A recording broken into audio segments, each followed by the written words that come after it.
আমি বাকরকানি বানাই, প্রথমে মনে খাম্বির করি, গুলি বানাই এরপরে গুঁড়া দেই, তেল দেই, চিনি দেই, যা আইটেম লাগে এটা আমরা বানাই। আইটেম কোনো শেষ নাই, আপনি যেটা মন চান এটা বানাতে পারবেন। দুধ বানাতে পারবেন, কলা বানাতে পারবেন, ডিম বানাতে পারবেন, মাংস বানাতে পারবেন, যে কোনো জিনিস আপনি বানাতে পারবেন। ওগুলো আপনার মুখের লুচি। আমার এখানে আইটেম আছে মনে 10টা। তিল দিয়ে আর ঘি দিয়ে আছে, ছানা রুটি, মালটা রুটি, কালিয়া জিরা রুটি, শুধু মিষ্টি, কাঁচা রুটি, এবার আছে মিষ্টি রুটি। সবচেয়ে মনে বেশি চলে মিষ্টি রুটি, তিলের রুটি। আমি তো মনে অনেক জায়গা ঘরতেও বিক্রি আছে, আমার বাইরেও সিল আছে। বাইরে যে বড় বড় বেকারি আছে না, এগুলো দিয়ে বাংলাদেশের মাঝে আছে 1 নম্বরে বাকরকানি। এখন আমি বাকরকানি ব্যবসা করে আছে মনে 40 বছর ধরে। আমার এক ভাই আছেন, ওর বাড়ির কাছে আমি মনে করেন আমি ছোটবেলা আসলাম, আবার পরে আমি এই কাম আমি শিখছি। কোনো জামালা দিলে হবে না। আবার ডালটাও দেওয়া যা, মানে ডালটা আছে না, টির ডালটাও দেওয়া যা, যে লুচি লাগে ডালটা বানাইলে যায়। বেজাল দিলে বাকরকানি হবে না। খালি আমার দোকান না, যে কোনো দোকানে যাবেন। চাইনার আমি অর্ডার করে আমি মেশিন আনাইছি। আমি আনাইছি 1,10,000 দিয়ে, শুধু বাকরকানি জন্য লেগে।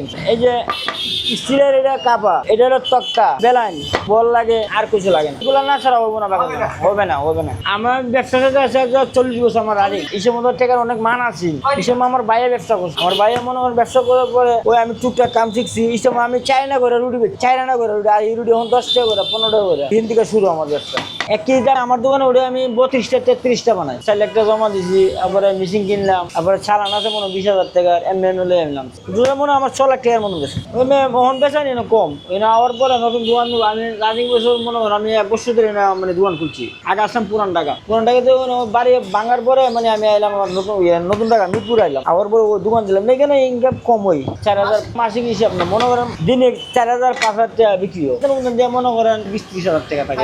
কোনো বাধা নাই। না আমার কোনো আমার কোনো কমপ্লেন করে নাই। আমার বাকরকানি আসতে মনে বড় বড় কাস্টমার আছে, ধানমন্ডি, গুলশানের, কাটল বাগানের, আত্মীরপুলের, এইসব জায়গায় হুন্ডাটা আমার উড়ে এলে বাড়ি কিছু করে নাই। আমি কিছু করি না, কিন্তু আমার 2টা মাইয়া আছে, 2টা মাইয়া বিয়ে দিছি ব্যবসা করে। আর আল্লাহ সুখ শান্তি দিয়ে আমি চলতেছি। ব্যবসাও একদিন বালা, একদিন মন্দা, একদিন খারাপ, একদিন বালা। ব্যবসার জগতে 15 দিন বালা, 15 দিন আবার খারাপ। ব্যবসার জগতে আছে আজকা ভালো হবে, খালকা খারাপ। ব্যবসার নিয়ম হলো এটা।